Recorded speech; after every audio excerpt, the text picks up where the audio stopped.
ಋಣವ ತೀರಿಸಬೇಕು, ಋಣವ ತೀರಿಸಬೇಕು. ಋಣವ ತೀರಿಸುತ್ತಾ ಜಗದಾದಿ ಸತ್ಯವನ್ನು ಜನದಿ ಕಾಣುತ್ತದರೊಳ್ ಒಂದುಗೂಡಲು ಬೇಕು. ಮನೆಯೊಳಗೆ ಮಠ ನಿನಗೆ ಮಂಕುತಿಮ್ಮ. ನಮ್ಮ ನಿಮ್ಮೆಲ್ಲರ ಹೆಮ್ಮೆ ಗುಂಡಪ್ಪ.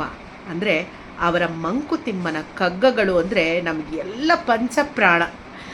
ಇಷ್ಟು ದಿನ ನಾವು ಈ ಕಗ್ಗಗಳ ವಾಚನ ಹಾಗೂ ಅದರ ತಾತ್ಪರ್ಯವನ್ನು ಕೇಳಿರ್ತೀವಿ.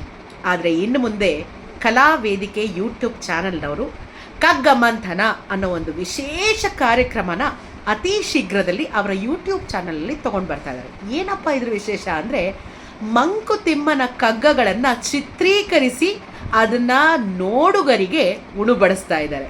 ಅದ್ಭುತವಾಗಿರುತ್ತೆ. ಯಾಕಂದರೆ ನಾವು ಕೇಳೋದ್ರಿಂದ ಓದೋದ್ರಿಂದ ಆಗೋವಂಥ ಒಂದು ಪ್ರಭಾವ ಹೊಂದಿದ್ರೆ ನೋಡೋದ್ರಿಂದ ಆಗೋ ಪ್ರಭಾವನೇ ಬೇರೆ. ಹಾಗಾಗಿ ಚಿತ್ರೀಕರಿಸಿ ನಿಮಗೋಸ್ಕರ ಪ್ರಸ್ತುತಪಡಿಸ್ತಾ ಇದ್ದಾರೆ. ಕಲಾವೇದಿಕೆ ಯೂಟ್ಯೂಬ್ ಚಾನಲ್ ಕಗ್ಗ ಮಂಥನ ಅನ್ನೋ ವಿಶೇಷ ಕಾರ್ಯಕ್ರಮದಲ್ಲಿ ಅತಿ ಶೀಘ್ರದಲ್ಲಿ ಬರ್ತಾ ಇದೆ. ಬೇಗ ಬೇಗ ಬೇಗ ನೀವೆಲ್ಲರೂ ಕಲಾವೇದಿಕೆ ಯೂಟ್ಯೂಬ್ ಚಾನಲ್ನ ಸಬ್ಸ್ಕ್ರೈಬ್ ಮಾಡಿ, ನಿಮ್ಮ ಸ್ನೇಹಿತರಿಗೆ ತಿಳಿಸಿ. ಅಲ್ಲಿರೋ ಬೆಲ್ ಐಕಾನ್ನ ಒತ್ತಿದ್ರೆ ನಿಮಗೆ ಆದಷ್ಟು ಬೇಗ ನೋಟಿಫಿಕೇಷನ್ ಬರುತ್ತೆ. ನೀವೆಲ್ಲರೂ ಸಂತೋಷವಾಗಿ ನಿಮ್ಮೆಲ್ಲರ ಹೆಮ್ಮೆ ಹಾಗೂ ಆಸ್ತಿ ಗುಂಡಪ್ಪನವರು ಅವರ ಕಗ್ಗಗಳು ನೋಡಿ ಆನಂದಿಸಿ. ಧನ್ಯವಾದಗಳು.